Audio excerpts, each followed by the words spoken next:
আল্লাহর হাবিব বিশ্বনবী বলেন, এ দুনিয়ার মানুষ শোনো, পৃথিবীর সব জিনিসের একটা কলব আছে, হাড় আছে। মহান আল্লাহ রাব্বুল আলামিনের কালাম কোরআনুল কারীমের কলব হলো ইয়াসিন।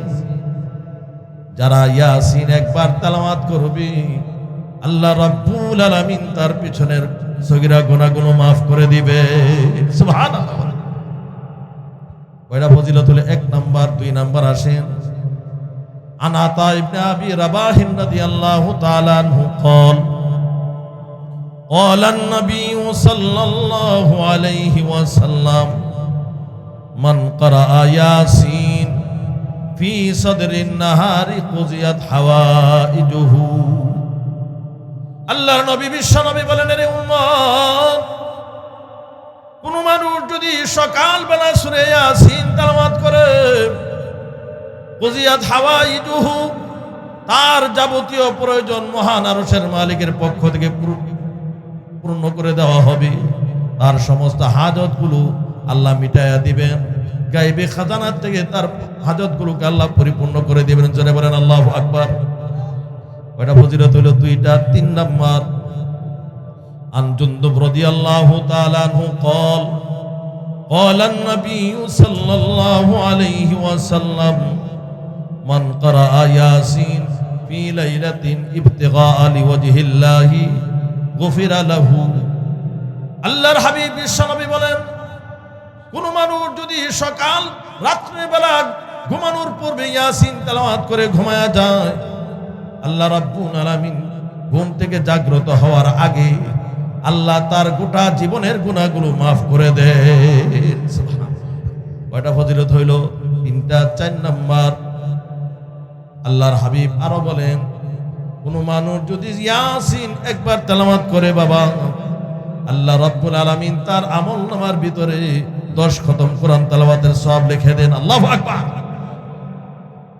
5 নাম্বার, আমার নবী আরো বলেন, মান ক্বারা ইয়াসিন ফি কুল্লি ইয়াউমিন ফুতিহাত লাহু আবওয়াবুল জান্নাহ।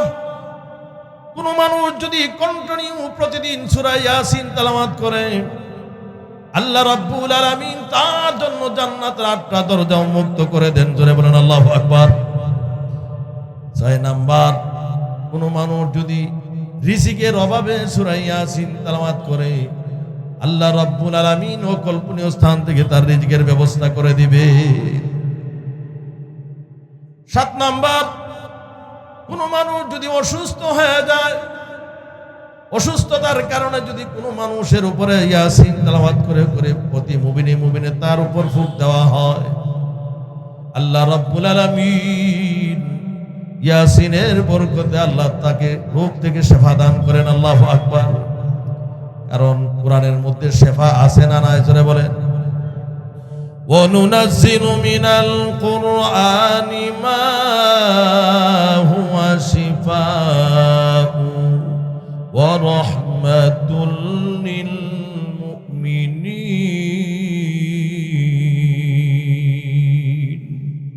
আল্লাহ বলেন, আমি কোরআন কি মানুষের অন্তরের রোগের শিফা হিসেবে নাজিল করেছি। সুবহানাল্লাহ বলেন। মুসলমান ভাইরা আমার, যুবক বন্ধুরা আমার, আসুন, কোরআনুল কারীমের ভিতরে শিফা আছে। সহিহ তিরমিজি শরীফের 2য় খণ্ডের ভিতরে আসছে, আল্লাহর নবীর সাহাবায়ে কেরাম একদল এক জায়গাতে রাত্রি হয়ে যাওয়ার কারণে তাবু গাড়লেন। ঘটনাক্রমে পাশের কওমের সর্দারকে সাপে দংশন করেছিল। সহিহ বুখারী কিতাবুত তাফসীরের মধ্যে হাদিসটা আসছে। একটা ছোট্ট মেয়ে দৌড়ায় গেলেন সাহাবায়ে কেরামের কাছে, ইয়া ডাক দেয়া বলেন, ও মুসাফিরের দল, আছো নাকি তোমাদের মধ্যে কেউ এমন সাপের বিষ নষ্ট করতে পারো? এক সাহাবী বললেন, আমি পারবো। ওই সাহাবীকে নিয়ে গেলেন।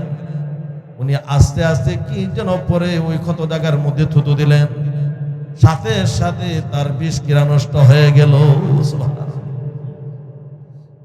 কওমের লোকেরা সন্তুষ্ট হইয়া বিশাল বকরির পাল দিয়া দিছে, যাও।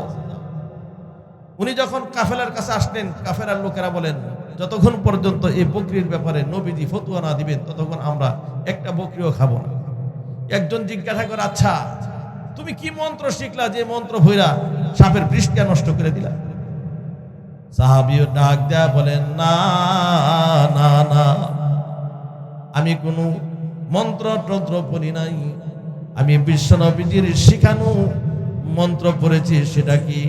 নবীজি বলেছেন, ফাতিহাতুল লিকুল্লি দাইন দাওয়া, সূরা ফাতিহা সমস্ত রোগের জন্য ঔষধ। আমি সূরা ফাতিহা পড়ে ফুঁক দিয়েছি, আল্লাহ ফাতিহার বরকতে সাপের বিষকে নষ্ট করে দিয়েছে। আপনারা তো অনেক সময় দেখা যায় কারো পেট ব্যথা হইলে, মাথা ব্যথা, হুজুর পানি নিয়ে আসেন, হুজুর পানিটা ফুটিয়া দেন। হুজুরও চালাক কম না, জোরে জোরে পড়ে না, আস্তে আস্তে ফুইরা দুই ঠোঁটের ফাঁক দিচ্ছ। কি পরে জানেন? আজকে গোমরটা ফাঁক করতেছে, এই সূরা ফাতিহা পড়ে, সূরা ফাতিহা পরে ফু দিয়া দেয়। আর যদি বড় কোনো রোগী হয় তাহলে ইয়াসিন পড়ে, ইয়াসিন পরে ফু দিয়া দেয়।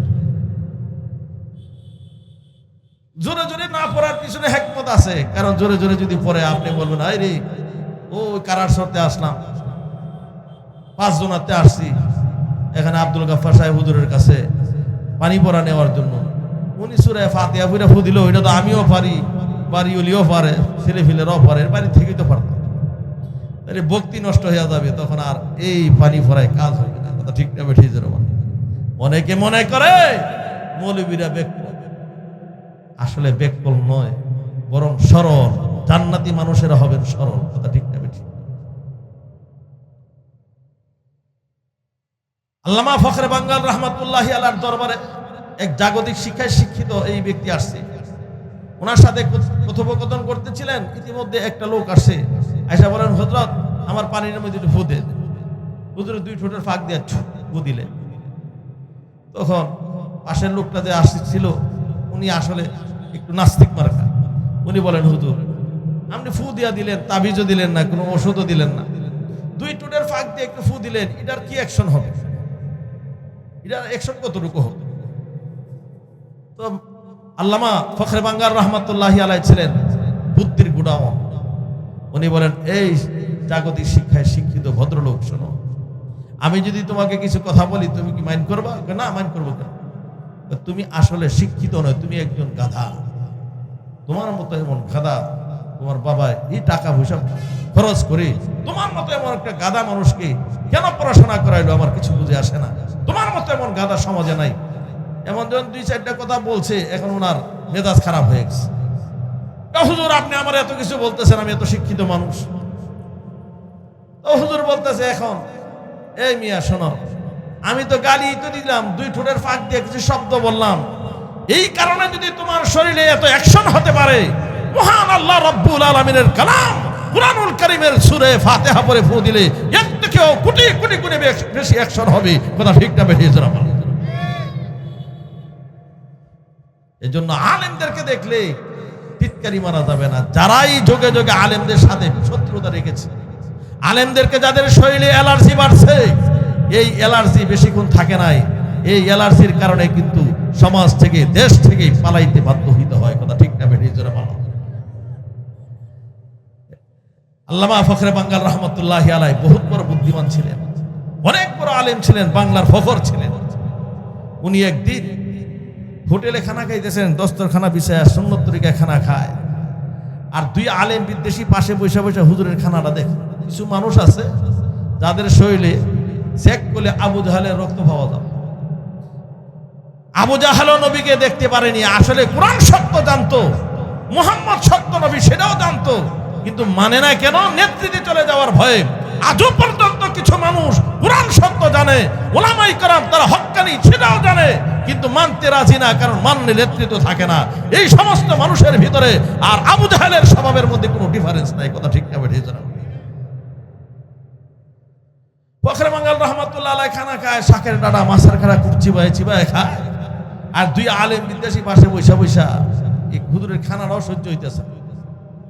আমরা এত ভালো ভালো বাজার সদাই করি, তারপরেও ডায়াবেটিসের রোগী, বিভিন্ন রোগ পালাই সবসময় থাকি, শরীরে রোগের অভাব নাই, এত ভালো খাবার পাক করার পরে খাইতে পারি না, আর হুজুরে শাকের ডাঁটা মাছের কাটা কিচ্ছু রাখে না। আয় হুজুরে একটু ঠেস মারি। একজনের বাম হাতে হইলো চা, আরেকজনের ডাইন হাতে হইলো সিগারেট নিয়ে আইসা কয়, হুজুর আসলে আপনাদের এলাকার কুকুর আর বিড়ালে কি খায়? আপনি যেভাবে শাকের ডাঁটা মাছের কাঁটা চিবাইতেছেন, বোঝা যাইতেছে কিছু রাখতেছেন না। আপনাদের এলাকার কুকুর আর বিড়ালে কি খায়? হুজুরে কেমন ঠেসটা মারছে দেখছেন? হুজুরকে বাবা রে, আমাদের এলাকার কুকুর আর বিড়াল বড় ভদ্র, এরা শাকের ডাঁটা মাছের কাঁটা তালাশ করে না, এরা সার সিগারেট খায়। কি খায়? সার সিগারেট খায়। এখন 2 শয়তানের মাথা নিচে আছে। এমন একদল আছে যারা আলেম দেখলে তাদের শরীরে অ্যালার্জি হয়। এর জন্য আলেমদের সাথে ভালোবাসা রাখতে হবে, মহব্বত রাখতে হবে। বলতেছিলাম সূরা ইয়াসিনের কথা। ইয়াসিন কেউ যদি রোগী ব্যক্তিকে পড়ে ফুঁক দেয়, আল্লাহ এই ইয়াসিনের বরকতে তাকে শেফা দান করেন। যেরকম আল্লাহু আকবার।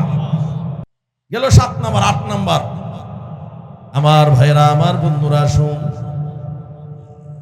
খতিব বাগদাদী রাহমাতুল্লাহ আলাইহি হযরত আলী কাররামাল্লাহু ওয়াজহু থেকে এক হাদিস বর্ণনা করেছেন, কোন মানুষ যদি ইয়াসিন তেলাওয়াত করে, আল্লাহ রাব্বুল আলামিন তার আমলনামার ভিতরে 20টা কবুল হজের সওয়াব লিখে দেয়। 9 নাম্বার, আমার ভাইরা, হে যুবক বন্ধু,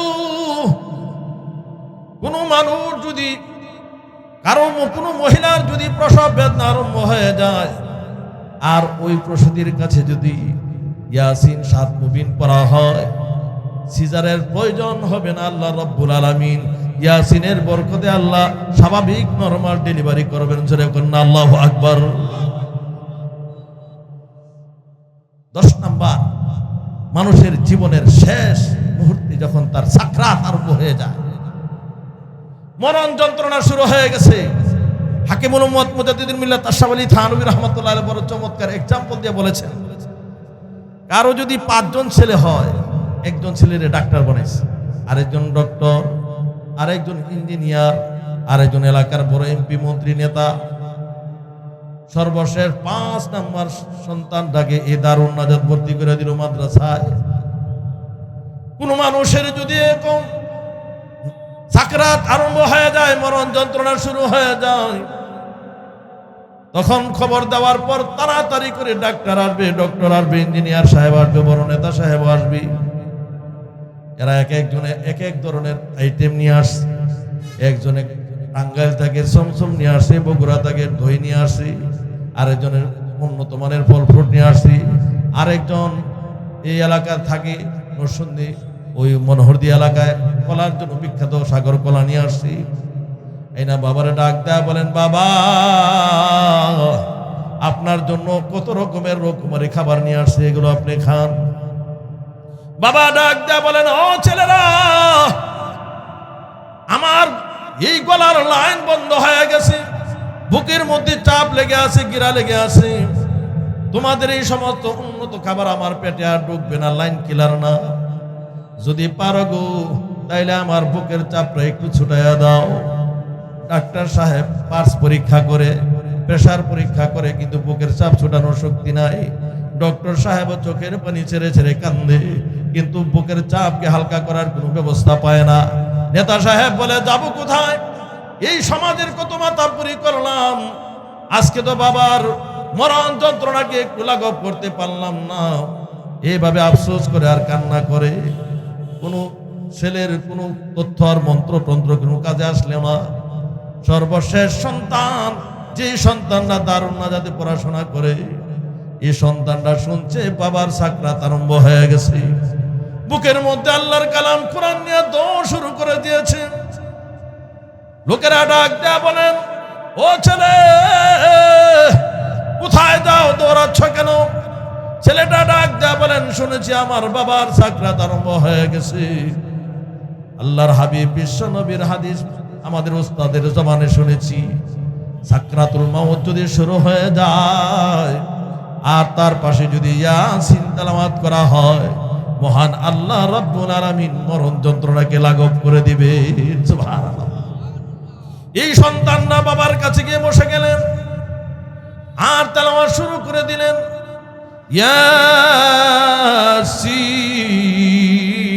ইয়াসিন ওয়াল কুরআনিল হাকীম ইন্নাকা إنك لمن المرسلين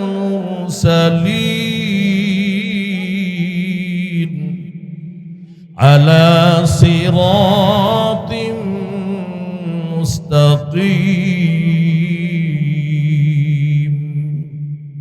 এইভাবে যখন তেলাওয়াত আরম্ভ হয়ে যাবে, মহান আল্লাহ রাব্বুল আলামিন ডাক দেয়া বলবেন, ও ফেরেশতার দল, তার বুকের চাপ ছেড়ে দে, তার কলিজার টুকরা সন্তান আমার কালাম কুরআনুল কারীমের কলিজার থেকে তেলাওয়াত শুরু করে দিয়েছি। আমি মহান আল্লাহ রাব্বুল আলামিন তার বুকের চাপ আর রাখতে পারি না। আমি আল্লাহ তার মরণ যন্ত্রণাকে লাঘব করে দিলাম। চিৎকার করে বলেন আল্লাহু আকবার। তাইলে বোঝা যায় সন্তান সর্বশেষ 5 নাম্বার সন্তান কাজে লাগলো। ওই সন্তানরা যতই শিক্ষায় শিক্ষিত করেন না কেন, কিন্তু ওই সন্তানগুলো আপনার মরণের সময় কাজে আসলো না। এই ভাইরা আমার, বন্ধুরা আমার, আসুন, দুনিয়াতে আমরা চিরস্থায়ী বিষয় নিয়ে আসি নাই। সবাইকে একদিন কবরের ঘরে চলে যেতে হবে। যেদিন আমি মারা যাব, আমার লাশটা নিয়ে যখন গোসল দেওয়ার জন্য বিভিন্ন আলেম ওলামারা গিয়ে হাজির হয়ে যাবে, ওই সময় যদি আমার কলিজার টুকরা সন্তান আমার মৃত লাশের ওপর পানি ঢালতে থাকে, চোখের পানি ছাড়বি আর বলবে, আল্লাহ, এই তো বাবা কত হাত দিয়ে আমার আদর যতন করেছেন, কত কোলে নিয়েছেন, চুমু খেয়েছেন, আর বুঝি আমি আর বাবারে দেখব না। ও আল্লাহ, আমার বাবার শেষ জীবনের গোসল আমি দিতেছি। চোখের পানি ছাড়বে আর গোসল দিবি। এই গোসলের ভিতরে আর অন্য মানুষের গোসলের ভিতরে পার্থক্য আছে না নাই? জোরে বলে। এ যুবক ভাইরা আমার, বন্ধুরা আমার, আপনার কলিজার টুকরা সন্তান যখন আপনাকে নিয়ে জানাজার নামাজে দাঁড়ায় যাবে, জানাজার নামাজের ইমামতি করার জন্য, তখন আল্লাহু আকবার তাকবীরে তাহরিমা দেওয়ার সাথে সাথে চোখের পানিগুলো অটোমেটিক চলে আসবে। আমি মাওলানাকে ভাড়া করে যদি আপনার মা বাবার জানাজাতে দাঁড় করায়া দেন, আমার চোখ দিয়ে পানি আসতে বহুত দেরি হবে, আমার চোখ দিয়ে সহজে পানি আসবে না। কিন্তু আবার আমার মা বাবার সামনে যদি আমি দাঁড়াই, ঠিকই আমার চোখে দিয়ে আসবে।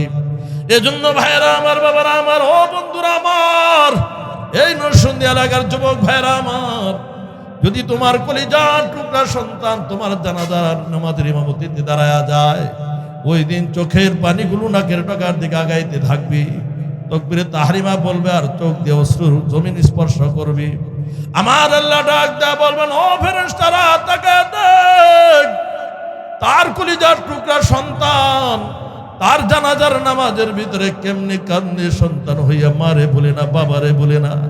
আমি মহান আল্লাহ রাব্বুল আলামিন তার মা বাবার পিছনের জীবনের গুনাহগুলো মাফ করে দিলাম। চিৎকার করে বলেন আল্লাহু আকবার। মিশকাত শরীফের 197 নম্বর পৃষ্ঠার হাদিস, নবীজি বলেন, মান কারা আল কুরআন ওয়া আমিলা বিমা ফিহি, যে ব্যক্তি কোরআন তেলাওয়াত করে এবং কোরআনে যা আছে আমল করে, উলবিসা ওয়ালিদাহু তাজান ইয়াউমাল কিয়ামাতি যাউহু আহসানু মিন যাউইশ শামসি। আমার নবী বিশ্ব নবী বলেন, কোন মানুষ যদি কোরআন তেলাওয়াত করে, কোরআনের ভিতরে যা আছে তার উপর আমল করেন, আল্লাহ রাব্বুল আলামিন কোরআন তেলাওয়াতকারীর মা বাবাকে কিয়ামতের ময়দানে এমন মুকুট পরিধান করায়া দিবেন, যে মুকুটের আলো সূর্যের আলো থেকে আরো প্রখর হয়ে যাবে। আল্লাহু আকবার। এজন্য ভাইরা আমার, বন্ধুরা আমার, আসেন কোরআনুল কারীমের ইয়াসিনের ফজিলত সম্পর্কে আলোচনা করলাম। মাত্র একটা পয়েন্টে আলোচনা হয়েছে, 2 নম্বর পয়েন্টে যাই, একটু ব্যাখ্যার দিকে যাই। ইয়াসিন,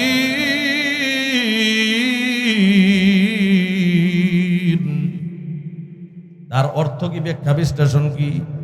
সমস্ত মুফাসসিরিনে কেরাম বলেন আল্লাহু আ'লামু বিমুরাদি। তার ব্যাখ্যা কি, অর্থ কি, একমাত্র কে জানেন? যেরকম না, নবীও জানে না এটার ব্যাখ্যাটা কি। দুনিয়ার সমস্ত মুফাসসিরিনে কেরাম এই জায়গাতে এসে সারেন্ডার করে। তাহলে আপনারা বলতে পারেন, যদি তার অর্থ ব্যাখ্যা বিশ্লেষণ নাই জানে, তাহলে এই আয়াত বা এই অর্থগুলো, এই অক্ষরগুলো কোরআনে আনার অর্থটা কি দরকার? আল্লাহ এই অক্ষরগুলো এনে দুনিয়ার কাফেরদের সাথে, মুশরিকদের সাথে আল্লাহ চ্যালেঞ্জ করেছেন, এই মক্কার কাফেরেরা, তোমরা বড় বড় সাহিত্যিক, দার্শনিক আর বড় বড় কবি মক্কার জমিনে উপস্থিত আছো, তাইলে তোমরা আমার কালাম কুরআনুল কারীমের আলিফ লাম মিমের অর্থ করে দেখাও, ইয়াসিনের অর্থ করে দেখাও, কফ নুন তার অর্থ করে দেখাও। সমস্ত কবি আর সাহিত্যিক এখানে স্যালেন্ডার করেছে, না না তার অর্থ আমরাও জানি না, তার অর্থ একমাত্র মহান আল্লাহই জানেন। কথা ঠিক না বেশি? তবে অর্থ না জানলেও লাভ আছে। আবু দাউদ শরীফের 206 নম্বর পৃষ্ঠার হাদিস, নবীজি বলেন, মান কারাআ হারফাম মিনাল কিতাবি ফালাহু হাসানাতুন ওয়াল হাসানাতু বিআশরি আমসালিহা। কোন মানুষ যদি কুরআনুল কারীমের এক একটা হরফ তেলাওয়াত করবে, আল্লাহ রাব্বুল আলামিন তার আমলনামার ভিতরে 10টা করে নেকি দিবেন। জোরে বলেন আল্লাহু আকবার। ইমাম আহমদ ইবনে হাম্বল রাহমাতুল্লাহি আলাইহি আল্লাহ রাব্বুল আলামিনকে স্বপ্ন যুগে দেখেছেন 101 বার আল্লাহ রাব্বুল আলামিনের কাছে প্রশ্ন করলেন, আইয়ুল আমালি আফজালু ইনদাক। ডাক দেয়া বলেন, রে মালিক, তোমার কাছে সবচেয়ে উত্তম ইবাদত কোনটা একটু বলে দাও। আল্লাহ রাব্বুল আলামিন ডাক দেয়া বলেন, ইমাম আহমদ ইবনে হাম্বল, আমার কাছে সবচেয়ে উত্তম ইবাদত হলো তেলাওয়াতুল কুরআন, কুরআনুল কারীমের তেলাওয়াত। আল্লাহু আকবার। ইমাম আহমদ ইবনে হাম্বল জিজ্ঞাসা করলেন, আল্লাহ বুঝে তেলাওয়াত করলেন না বুঝে তেলাওয়াত করলেন? আল্লাহ বলেন, বুঝে তেলাওয়াত করলো না বুঝিয়া তেলাওয়াত করলো লাভ আছে। সবের থেকে খালি নয়, 10টা নাকি পেয়ে যাবে।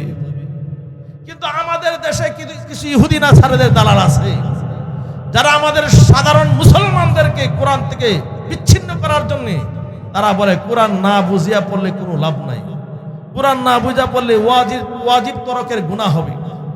এমন কিছু ফতোয়া দিয়ে আমাদের দেশে সরলাপর মুসলমানদের মধ্যে ডিভাইডেড সৃষ্টি করেছে। এর মধ্যে একজন হলো মাওলানা সাদ। ওই মাওলানা সাদ সাহেব বলেছিলেন যে কোরআন না বুঝে পড়লে ওয়াজিব তরকের গুনাহ হবে।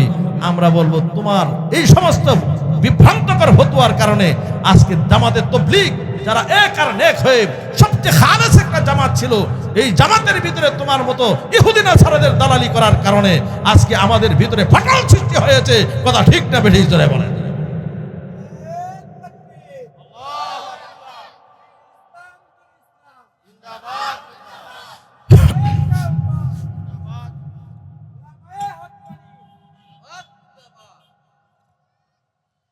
মুসলমান ভাইরা আমার, আসুন তাহলে ইয়াসিন তার অর্থ কি? কোন কোন মুফাসসিরে কেরাম বলেছেন ইয়াসিনের অর্থ হলো ইয়া মুহাম্মদ। ইয়াসিনের অর্থ কি? ইয়া মুহাম্মদ। মানে কুরআনুল কারীমের এই সূরাটার বিষয়বস্তু হলো আল্লাহ রাব্বুল আলামিন বিশ্ব নবী যে সত্য নবী, এই সত্য নবীকে প্রমাণ করার জন্য এই সূরাটা আল্লাহ নাযিল করেছেন। এটার প্রেক্ষাপট কি, ব্যাকগ্রাউন্ডটা কি? নবী আলাইহিস সালাতু ওয়াস সালাম যখন মক্কার বাইতুল্লাহর পাশে বসে বসে কোরআন তেলাওয়াত করতেন, তো বিভিন্ন দেশ থেকে মানুষেরা মুহাম্মদুর রাসূলুল্লাহকে দেখার জন্য আসতো। উম্মে জামিল, উতবা সাহেবা, বড় বড় লিডার যারা ছিল, এরা বলে মুহাম্মদের কাছে যেও না, তোমরা বিভিন্ন দেশ থেকে বহিরাগত মেহমান আসছো, তোমরা মানে দূর দূরান্ত থেকে আসছো, দেখে চলে যাও, কিন্তু এই পাগলের কাছে যেও না, মুহাম্মদের কাছে যেও না, এটা বড় পাগল। বিভিন্ন লোকেরা বলে, আচ্ছা যেহেতু দূর থেকে সফর করে আসছি, টাকা পয়সা খরচ করে আসছি, পাগলের নামটা শুনেই যেহেতু আসছি, পাগলটা কেমন একটু দেখা যায়। যে পাগল হইলে তো সাধারণ পাগল হইতো না, কারণ যেহেতু দেশের সব নেতা নেত্রী যারা আছে সবাই এর বিরুদ্ধে লেগে গেছে, তাইলে বোঝা গেছে পাগল হইলে এটা সাধারণ পাগল নয়, এটা বড় পাগল। কথা ঠিক না? নবীজির কাছে আসলেন, আসার সাথে সাথে আল্লাহর হাবিব কুরআন তেলাওয়াত করতেছিলেন, ওয়াশ-শামসি ওয়া দুহাহা ওয়াল কমারি ইযা তালাহা ওয়ান নাহারি ইযা জাল্লাহা। এভাবে যখন তেলাওয়াত করতেছিলেন, দেখেন প্রত্যেকটা আয়াতের শেষে হা হা চমৎকার মিল আছে। ছন্দের অন্তমিল গুলো কত সুন্দর, আয়াতের শেষ কত মিলটা কত সুন্দর। ওই সমস্ত মক্কার লোকেরা যেহেতু তারা আরবি ভাষা বুঝতো, তারা অনেক দার্শনিক ছিল, ফাসাহাত বালাগাত জানতো, তারা ডাক দেয়া বলেন, না না না, মানুষেরা যতই পাগল বলুক সে আসলে পাগল নয়, পাগলের দ্বারা এমন সুন্দর কথা বলা কখনো সম্ভব হবে না। তার কথাটার ভিতরে কত অলংকার শাস্ত্র ফাসাহাত বালাগাত আছে। পাগলের ভিতরে কোনো কথা বললে, পাগল কোনো কথা বলে, এই কথার কোনো মুক্তাদা খবর ঠিক থাকে না, শুরু শেষ ঠিক নাই। এই কথার কোনো ব্যালেন্স নাই, কিন্তু এই মুহাম্মদের কথার মধ্যে বড় ব্যালেন্স আছে, সাহিত্যিকতা আছে, ফাসাহাত বালাগাত আছে। এই লোকগুলো ডাক দেয়া বলেন, আরে মুহাম্মদ, আসছিলাম পাগল দেখার জন্য, দেখতাম আসছিলাম তোমারে, আসলে তুমি কি সত্য না মিথ্যা? আজকে তোমার কাছে আসার পর, তোমার কোরআন শোনার পর আমাদের বিশ্বাস হয়ে গেছে কোরআন সত্য কোরআন। অতএব আর দেরি না করে কালিমা পড়াও, মুসলমান বানিয়ে দাও, লা ইলাহা ইল্লাল্লাহু মুহাম্মাদুর রাসূলুল্লাহ সাল্লাল্লাহু। আমার ভাইজান, মক্কার লোকেরা নবীরে পাথর মারার জন্য আসছে, পাথর নিক্ষেপ করার জন্য। ইন্না জাআলনা ফি আনাকিহিম আগলালান ফাহিয়া ইলাল আদকান। যেই মাত্র পাথর নিক্ষেপ করার জন্য হাত উপরে নিচে, আল্লাহ হাতগুলির তাদের গাড়ের সাথে এভাবে আটকায় দিচ্ছে। তাহলে কোরআন যে সত্য কোরআন, কোনো সন্দেহ নাই, নবী সত্য নবী, কোনো সন্দেহ নাই। আল্লাহ বলেন, ওয়াল কুরআনিল হাকীম,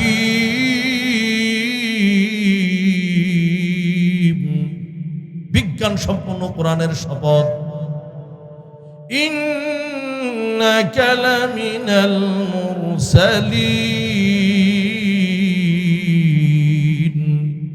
নিশ্চয় আপনি রাসূলগণের মধ্য থেকে একজন অন্যতম রাসূল।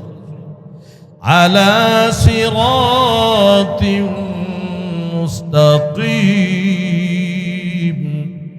এবং আপনি সঠিক সরল পথের উপর আছেন।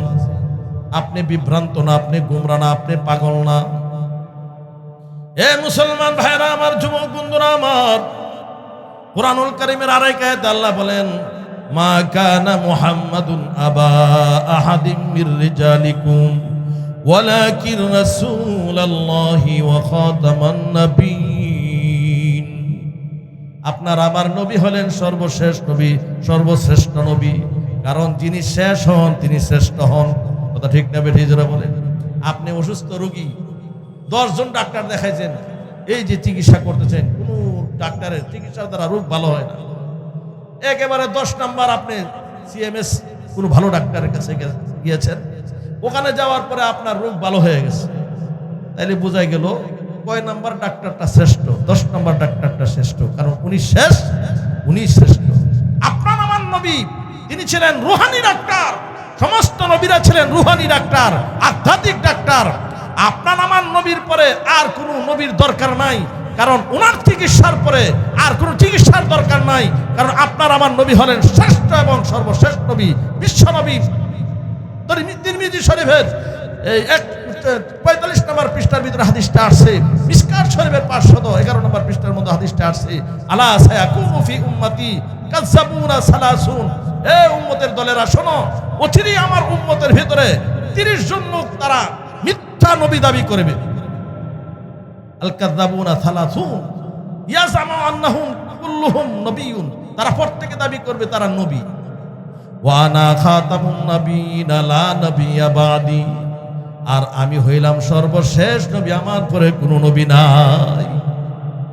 নবীর জামানায় 2টা লোক নবুয়তি দাবি করেছিল, একজনের নাম হলো মুসাইলামাতুল কাযযাব, আর একজনের নাম ছিল আসওয়াদ আনাসি। আল্লাহর হাবিব বিশ্ব নবী তাদেরকে দাঁত ভাঙা জবাব দিয়েছেন।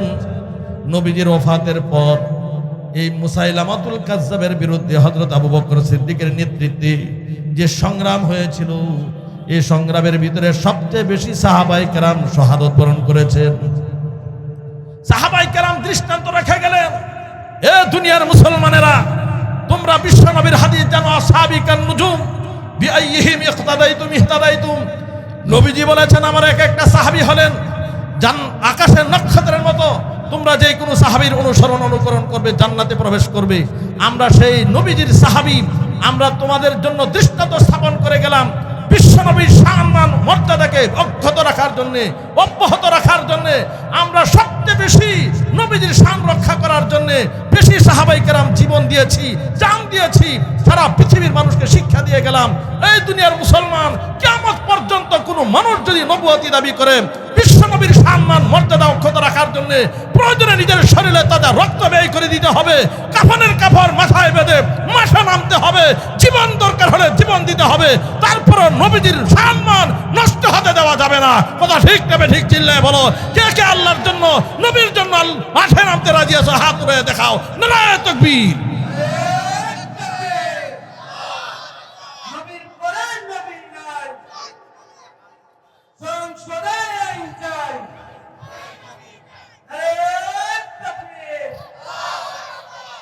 আপনারা জানেন এই জামানায় একটা লোক নবুয়তি দাবি করেছে, গোলাম আহমদ কাদিয়ানী। তার বিরুদ্ধে আমার ভাইরা হক্কানি ওলামায়ে কেরাম ওয়ারাসাতুল আম্বিয়া গত 15 তারিখ ঐতিহাসিক সরওয়ার্দী উদ্যানে ঐক্য হয়ে সকলের একটি বাণী ছিল, যারা নাকি নবীর পরে নবুয়তি দাবি করে এরাও কাফের, যারা তাকে নবী মানে তারাও কাফের, যারা সমর্থন করে তারাও কাফের, যারা কাফেরকে কাফের ফতোয়া দিতে রাজি না তারাও কাফের, তারা ইহুদি নাসারাদের দালাল। কথা ঠিক না বেশি জোরে বলো।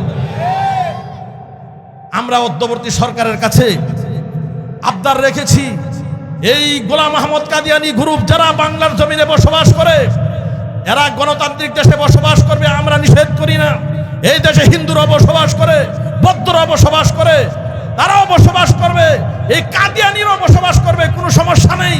তবে তারা মুসলমান লেভেল লাগিয়ে বসবাস করবে না, তারা কাফের লেভেলে বসবাস করবে। কথা ঠিক না বেরিয়ে যারা বলে। মুহতারাম ভাইরা আমার, আল্লাহ বলেন, ও জগতের মানুষ, আমি বিশ্ব নবীকে শ্রেষ্ঠ নবী হিসেবে দুনিয়াতে প্রেরণ করেছি। আমি আল্লাহ নিজে সাক্ষী দিচ্ছি, ইন্নাকা লামিনাল মুরসালিন, নিশ্চয়ই আপনি রাসূলগণের মধ্যে অন্যতম রাসূল। কুরআনুল কারীমের যে আরবি 29টা অক্ষর আছে, প্রত্যেকটা অক্ষরের সাথে নবীর এক একটা সিফতি নাম আল্লাহর প্রত্যেকটা আরবি অক্ষরের সাথে জড়িত আছে। সুবহানাল্লাহ বলেন। যেমন 29 হরফের মধ্যে এক হরফের নাম হলো আলিফ। আলিফ দেয়া হলো আহমদ, মিন বাদি ইসমুহু আহমদ। এটা আবার গোলাম আহমদ না, এই গোলাম আহমদ কাদিয়ানীর সাথে আমাদের আকাবির হযরত শাহ আতাউল্লাহ বুখারী রাহমাতুল্লাহি আলাইহি ওনার সাথে মুনাজারা হয়েছিল। গোলাম আহমদ কাদিয়ানীকে জিজ্ঞাসা করলেন, তুমি যে নবী দাবি করো, আসমানি কোন কিতাবের ভিতরে তোমার এই নবুয়তির ব্যাপারে কোন সুসংবাদ আছে কি? হ্যাঁ আছে, তো কোরআনই তো আছে। 28 পারা সূরা সাফের মধ্যে আসছে, মিন বাদি ইসমুহু আহমদ। ঈসা নবী বলেন, আমার পরে একজন নবী আসবে, তার নাম হলো আহমদ। শাহ আতাউল্লাহ বুখারী বলেন, আরে এটা তো আহমদ দিয়ে আমাদের নবীকে বোঝানো হয়েছে, কারণ আমাদের নবীর একটা সিফতি নাম হলো আহমদ, আর তোমার নাম তো হলো গোলামে আহমদ। আমি আমার নামের শুরু থেকে গোলাম বাদ দিয়ে দিয়েছি। শাহ আতাউল্লাহ বুখারী বলেন, ঠিক আছে, যেমন কুকুর এমনই মুগুর দিতে হবে। তুই যদি তোর নামের শুরু থেকে গোলাম বাদ দিয়ে দেস, তাইলে আমিও আমার নামের শুরু থেকে আতা বাদ দিলাম, রইল কি? আল্লাহ। আতা আল্লাহ, রইল আল্লাহ। আল্লাহ হলেন নবুয়ত দেওয়ার মালিক, আমি তোরে নবুয়ত দিছি। চিল্লাই কোন আল্লাহু আকবার। কারণ যেমন কুকুর এমনই মুগুর দিতে হবে। তাইলে আলিফ দিয়ে আহমদ, বা দিয়া হলো বাশীর। ওয়ামা আরসালনাকা ইল্লা বাশীরাও ওয়া নাযীরা। বা দিয়া হলো বাশীর, তা দিয়া হলো তাকিউ। তাকিউ মানে পরহেজগার, খোদাবিরু। কুরআনুল কারীমে আসছে ওয়া কানা তাকিয়া। আল্লাহর হাবিব বিশ্বনবীর থেকে বড় কোনো পরহেজগার, খোদাবিরু কেউ ছিলেন না। ইন্না আকরামাকুম ইনদাল্লাহি আতকাকুম। আল্লাহ বলেন, তোমাদের মধ্যে সবচেয়ে বড় সম্মানী ব্যক্তি হলো ওই ব্যক্তি যে সবচেয়ে বড় খোদাবিরু। নবীর চেয়ে বড় খোদাবিরু পৃথিবীর জমিনে আর কেউ ছিলেন। তাইলে তা দিয়া হলো তাকি, সা দিয়া হলো সাকিব। আন-নাজমুস সাকিব, আন-নাজমুস সাকিব উজ্জ্বল নক্ষত্র দিয়ে বিশ্বনবীকে বোঝানো হয়েছে। জিম দেয়া হলো জামিল, সুন্দর। আপনার আমার নবীর থেকে সুন্দর পৃথিবীর জমিনে আর কেউ ছিলেন না। লানা শামসু ওয়ালিল আফাকি শামসু, শামসুস সামা, শামসি আফজালু মিন শামসিস সামাই। শামসি তাতলু বাদাল ইশাই ওয়া শামসুদ দুনিয়া তাতলু বাদাল ফজরি। আম্মা জানা আয়েশা রাদিয়াল্লাহু তাআলা আনহা বলেন, আমার একটা সূর্য আছে আর দুনিয়ার একটা সূর্য আছে। আমার সূর্য উদয় হয় এশারের নামাজের পর, আর দুনিয়ার সূর্য উদয় হয় ফজরের নামাজের পর। আমরা অনেক সময় শুয়ের কাজ করতে করতে হাত থেকে শুয়ে পড়ে গেলে হারানো শুই তালাশ করে পাইতাম না, অপেক্ষায় থাকতাম বিশ্বনবী কখন ঘরে আসবেন। যেই মাত্র নবীজি ঘরে ঢুকতেন, নবীর চেহারার ঝলকের দ্বারা আমরা হারানো সুই তালাশ করে পাইতাম, এমনকি শুয়ের ছিদ্র দিয়া সুতো ঢুকাইতে পারতাম। যেরকম আল্লাহু আকবার। নবীজি কেমন সুন্দর ছিলেন। হযরতে হালিমা সাদিয়া রাদিয়াল্লাহু তাআলা আনহা যখন নবীজিকে আনার জন্য মা আমেনার ঘরে ঢুকলেন, দেখলেন নবীজিকে কাপড় দিয়া ডেকে রাখা হয়েছে। হালিমা ডাক দেয়া বলেন, আমেনা, তোমার ছেলেটার মুখটা একটু খোলো আমি দেখি। যেই মাত্র মুখটা একটু কাপড় সরাইলেন, মুখ থেকে কাপড় সরানোর পর নবীজি একটু মুচকি হাসি দিলেন। এমন সুন্দর চেহারা, পুরা ঘর আলোকিত হয়ে গেছে। যেরকম আল্লাহু আকবার। হালিমা ডাক দেয়া বলেন, আমেনা গো, জীবনে কত সুন্দর নবজাত শিশু দেখলাম, তোমার শিশু মুহাম্মদের মতো এমন সুন্দর শিশু জীবনে কখনো দেখি নাই।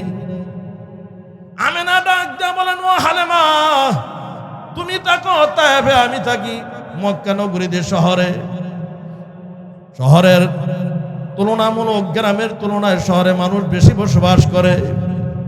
আমি মক্কা নগরীতে কত নবজাত শিশু দেখলাম, আমার শিশু মুহাম্মদের মতো এমন সুন্দর শিশু আমার জীবনে কোনোদিন দেখিনি।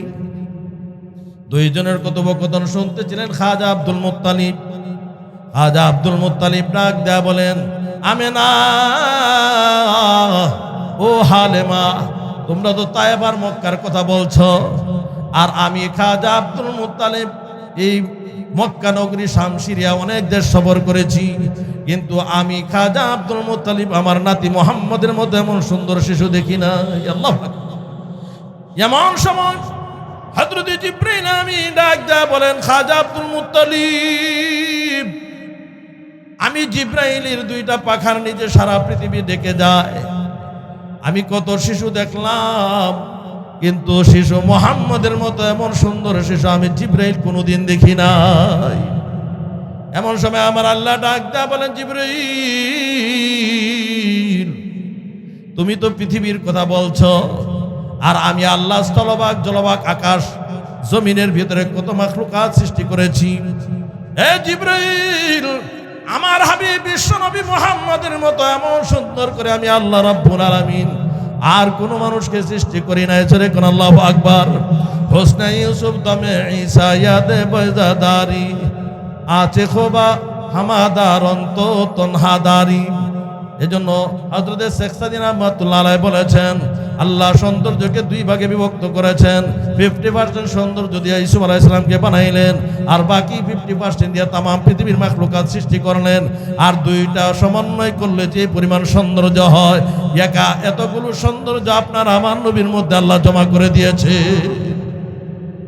তাহলে জিম দিয়া জামিল, সুন্দর। হা দেয়া হলো হামেদ, প্রশংসাকারী। আপনার আমার নবী প্রশংসাকারী ছিলেন। তারপরে খ দিয়া হলো খাতামুন নবিয়্যিন।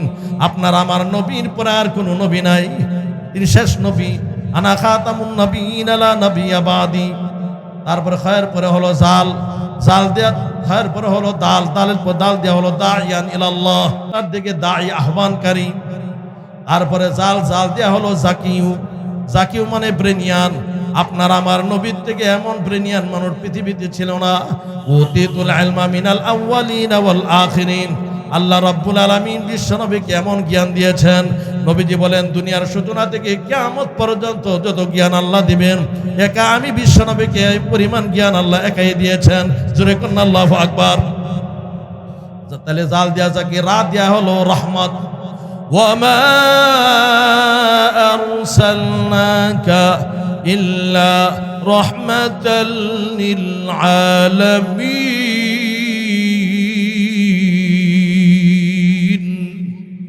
আল্লাহ রাব্বুল আলামিন বিশ্বনবীকে তামাম জগতের জন্য রহমত হিসেবে প্রেরণ করেছেন। র দিয়া রহমত, যা দেয়া হলো জায়ের, জায়ের মানে পরিদর্শনকারী। জায়ুরুল জান্নাতি ওয়ান নার। আপনার আমার নবী ছিলেন জান্নাত জাহান্নামের পরিদর্শনকারী। ব্যাখ্যা দেওয়ার সময় তাড়াতাড়ি বলতেছি, চাবানি ছাড়া গিলতেছি, কারণ সময়। তারপরে আসেন যা গেল সিন, সিন দেওয়া হলো সৈয়দ, সাইয়্যিদুল আম্বিয়া, আপনার আমার নবী হলেন সমস্ত নবীদের সরদার। তারপরে হলো শিন, শিন দেওয়া হলো শাফিউল মুযনিবিন, সমস্ত অপরাধীদের জন্য নবীজি হলেন সুপারিশকার। কিয়ামতের কঠিন ময়দানে সমস্ত উম্মতরা একত্রিত হয়ে আদম নবীর কাছে চলে যাবেন, ডাক দেয়া বলবেন, ওগো আদি পিতা আদম, আপনি আমাদের জন্য একটু সুপারিশ করেন না। আদি পিতা আদম ডাক দেয়া বলবেন, ও উম্মতের দলে আর আমার সন্তানের দল, আজকে আমার আল্লাহ এত রাগান্বিত, অতীতে কোনোদিন এত রাগান্বিত ছিলেন না, ভবিষ্যতে হবেন কিনা জানি না। আমি মহান আরশের মালিক আল্লাহর সাথে আজকে কথা বলার সাহস করি না। চলে যাও আদমে সানি হযরত নূহ পয়গম্বরের কাছে, তোরা সবাই চলে যাবেন নূহ নবীর কাছে, গিয়ে ডাক দেয়া বলবেন, ও নূহ পয়গম্বর, আপনি আমাদের জন্য সুপারিশ করেন। পয়গম্বর হযরত নূহ আলাইহিস সালাম ডাক দেয়া বলবেন, উম্মতের দল, আজকে আমি আমার আল্লাহর সাথে কথা বলার সাহস করি না, কারণ আমি আমার উম্মতের জন্য বদদুয়া দিয়েছিলাম, রব্বিলা তাদার আলাল আরদি মিনাল কাফিরিনা দাইয়ারা, আল্লাহ তুমি কাফের গোষ্ঠীকে দুনিয়া থেকে ধ্বংস করে দাও। আজকে যদি সুপারিশের জন্য দাঁড়ায় আর আমার আল্লাহ যদি ডাক দেয়া বলেন, আজকে বুঝি উম্মতের জন্য বড় দরদ লাগছে, ওই দিন তুমি তো উম্মতের জন্য বদদুয়া করেছিলে, তাইলে আমি বিপদগ্রস্ত হয়ে যাব। এখন দৌড়ায় যাবে যে ইব্রাহিম খলিলুল্লাহর কাছে, বলবে আমিও পারবো না। ওই যে দেখা যায় মুসা কালিমুল্লাহকে ওনার কাছে যাও, সবাই মিলে যাবেন মুসা কালিমুল্লাহর কাছে, বলবে আমিও আজকে পারবো না। ওই যে দেখা যায় ঈসা নবীর কাছে, ওনার কাছে যাও, ঈসা নবীর কাছে যাবেন, ঈসা নবী বলবে আজকে আমিও পারবো না গো, তবে আমি তোমাদেরকে একটা সুপরামর্শ দিতে পারি। আজকে আখিরি জামানার পয়গম্বর বিশ্বনবী মুহাম্মদুর রাসূলুল্লাহ ছাড়া আল্লাহর সাথে কথা বলার সাহস কারো নাই। অতএব তোমরা বিশ্বনবীজির দরবারে যেতে পারো। বলবে আমরা বিশ্বনবীজির দরবারে যাব কোথায়, কোন কার কাছে গেলে পাওয়া যাবে, কোন জায়গাতে গেলে পাওয়া যাবে? আসা আইয়াবাসাকা রাব্বুকা মাকামাম মাহমুদা, মাকামে মাহমুদে গেলে পাওয়া যাবে। সবাই মিলে মাকামে মাহমুদে চলে যাবেন, গিয়া ডাক দেয়া বলবেন, ওগো আখিরি জামানার পয়গম্বর, আমরা এক এক পয়গম্বরের কাছে গেলাম গো, কেউ আমাদের জন্য সুপারিশ করার সাহস করলেন না। আজকে আপনার দরবারে সর্বশেষ আপনার শরণাপন্ন হইলাম, ওগো নবীজি, আপনি আমাদের জন্য একটু সুপারিশ করে দেন। আখিরি জামানার পয়গম্বর বলবেন, তোমরা একটু অপেক্ষা করো, আমি আমার মহান আরশের মালিকের দরবারে একটা সেজদা করে নেই। সেজদারত হইয়া এমন সুন্দর প্রশংসা করবেন, আল্লাহর রাগ নিবারণ হয়ে যাবে, আল্লাহর গুসা নিবারণ হয়ে যাবে। আল্লাহ ডাক দেয়া বলবেন, ইরফা রাসাকিয়া মুহাম্মদ ইশফা তুশাফা সালতোদা, ডাক দেয়া বলবেন, ওগো আমার হাবিব, আপনি মাথা উঠান, আপনি কি চাইবেন আমার কাছে চান, কি সুপারিশের দরকার আমার কাছে বলুন, আমি মহান আল্লাহ রাব্বুল আলামিন আপনার সমস্ত সুপারিশ কবুল করব। চিৎকার করে বলেন আল্লাহু আকবার। ওই দিন বিশ্বনবী বলবেন, ইয়া রাব্বি হাবলি উম্মতি, সমস্ত নবীরা বলবেন নফসি নফসি নফসি, আর আপনার আমার নবী বলবেন, ইয়া রাব্বি হাবলি উম্মতি। তাইলে বোঝা যায় শাফিউল মুযনিবিন, গুনাহগারদের জন্য সুপারিশগার হবেন আপনার আমার নবী। সিন্দিয়া সুপারিশগার শাফিউল মুযনিবিনের দিকে ইশারা করা হয়েছে। চিৎকার করে বলেন আল্লাহু আকবার। সিনের পরে হলো সাদ, সাদ দেওয়া হলো সফিউল্লাহ, তারপরে হলো দোয়াত, দোয়াত দেওয়া হলো দামিনুল লিল উম্মাহ, নবীজি হলেন উম্মতের জন্য জামিন হবেন। সাদ দোয়াদের পরে ত দেওয়া হলো তহের, জ দেওয়া হলো জহের, তারপরে হলো আইন, আইন দেওয়া হলো আবদুন। সুবহানাল্লাযী আসরা বিআবদিহি লাইলাম মিনাল মাসজিদিল হারামি ইলাল মাসজিদিল আকসা। তাহলে আইন দেওয়া হলো আবদুন বিআবদিহি, এখানে আবদুন থেকে নবীকে বোঝানো হয়েছে। আমার ভাইয়েরা, আইন দেওয়া হলো গাইয়ুর, আনা গাইয়ুরু মিনকুম, নবীজি বলেন আমি তোমাদের তুলনায় বেশি আত্মমর্যাদা সম্পন্ন, আমার শরম লজ্জা বেশি। তাহলে গাইন চলে গেল। গাইনের পরে হলো ফা, ফা দেওয়া হলো ফারুক, ফারুক ফারিকুম বাইনাল হক ওয়াল বাতিল, নবী ছিলেন হক বাতিলের মধ্যে পার্থক্যকারী। পায়ের পরে হলো কফ, কফ দেওয়া হলো কারিউল কোরআন, আপনার নবী ছিলেন কোরআন তেলাওয়াতকারী। কথা ঠিক না বেঠিক যারা বলে আমার ভাইরা। কফের পরে হলো কাফ, কাফ দেওয়া হলো কাফিলুল লিল উম্মাহ, তিনি উম্মতের জন্য হলেন কাফিল, উম্মতের জন্য হলেন জামিন, উম্মতের জন্য হলো কাফিল জিম্মাদার। তারপরে কাফের পরে নুন, নুন দেয়া হলো নাসির, নুন দেয়া নাসির মানে ভয় প্রদর্শনকারী। নুনের পর হলো ওয়াও, ওয়াও দেয়া হলো উকিল। নবীজি কিয়ামতের ময়দানে অ্যাডভোকেট হবেন, এমন চূড়ান্ত পর্যায়ের অ্যাডভোকেট হবেন। আল্লাহ রাব্বুল আলামিনের দরবারে ওকালতি করবেন। আল্লাহু আকবার। উকিলরা দেখবেন এমন এমন হেকমতে মাইর দেয়, পেশ দেয়, তখন বিচারক বাধ্য হয় এর কথা মানার জন্য। কথা ঠিক না? একজনকে জাহান্নামের হ্যান্ডকাপ পরায় জাহান্নামের দিকে টান শুরু করছে ফেরেশতারা। এখন নবীজি দেখে তার জীবনে কোনো আমল নাই। নবীজি চিন্তা করলেন এখন তো তার একটা হেকমতে একটা ওকালতি করতে হবে। ডাক দেয়া বলেন আল্লাহ, আল্লাহ ডাক দেয়া বলেন ও ফেরেশতার দল দাঁড়াও, আমার হাবিব আমার বিশ্বনবী কি বলেন? বিশ্বনবী ডাক দেয়া বলেন প্রভু গো, আপনার ফয়সালা হয়েছে বান্দার জন্য জাহান্নাম, জাহান্নামে নেন, কোনো অসুবিধা নাই। কিন্তু আমি দেখছি তার চেহারার মধ্যে আমি বিশ্বনবীর দাড়িটা আছে, এই দাড়িগুলো যেন জাহান্নামের আগুনে না জ্বলে যায়। আল্লাহ রাব্বুল আলামিন ডাক দেয়া বলেন নবী গো, তুমি হইলা রহমতের নবী আর আমি হইলাম আরহামুর রহিমিন। আমি মহান আল্লাহ রাব্বুল আলামিন এই বান্দাকে জাহান্নামে পাঠাবো, তার দাড়িগুলো জান্নাতে পাঠাবো, এমন নির্দয় নিষ্ঠুর আমি না। তোমার দাড়ি সুন্নত দাড়ি থাকার কারণে আমি আল্লাহ রাব্বুল আলামিন তাকে আমি জান্নাতের ফয়সালা করে দিলাম। কেমন সুন্দর ওকালতিটা করছে। তারপরে হাদিয়া ওয়াল হাদিউন লিল আলামিন, নবী হলেন সারা জগতের জন্য হেদায়েতকারী। সর্বশেষ হলো ইয়া, ইয়া দিয়া হলো ইয়াসিন। ইয়া দিয়া কি? ইয়াসিন। যেরকম আল্লাহু আকবার। এখন আসেন শুধুমাত্র ইয়াসিন শব্দটা বোঝানোর জন্য 29 হরফের এই ফজিলত বললাম। এখন আসেন আমার ভাইরা, সামনে আর আলোচনা করার সুযোগ নাই, সময় শেষ। আবার কোনোদিন সুযোগ হলে আমি ইয়াসিনের আরো সামনে অনেক ব্যাখ্যা সুন্দর আলোচনা আছে এবং ধর্মীয় শিক্ষার গুরুত্বের উপর অনেক সুন্দর চমৎকার আলোচনা আছে। অতএব আসুন আমরা আমাদের সন্তানদেরকে বেশি বেশি কোরআন শেখানোর চেষ্টা করি, নিজেরাও কোরআনের সাথে সম্পর্ক করি, নিজেরাও কোরআন তেলাওয়াত করি, নিজের ঘরের মধ্যে কোরআন তেলাওয়াতের পরিবেশ করি। আল্লাহ আমাদের সবাইকে কথাগুলো বোঝার আমল করার তৌফিক দান করেন। সকলে বলেন আমিন।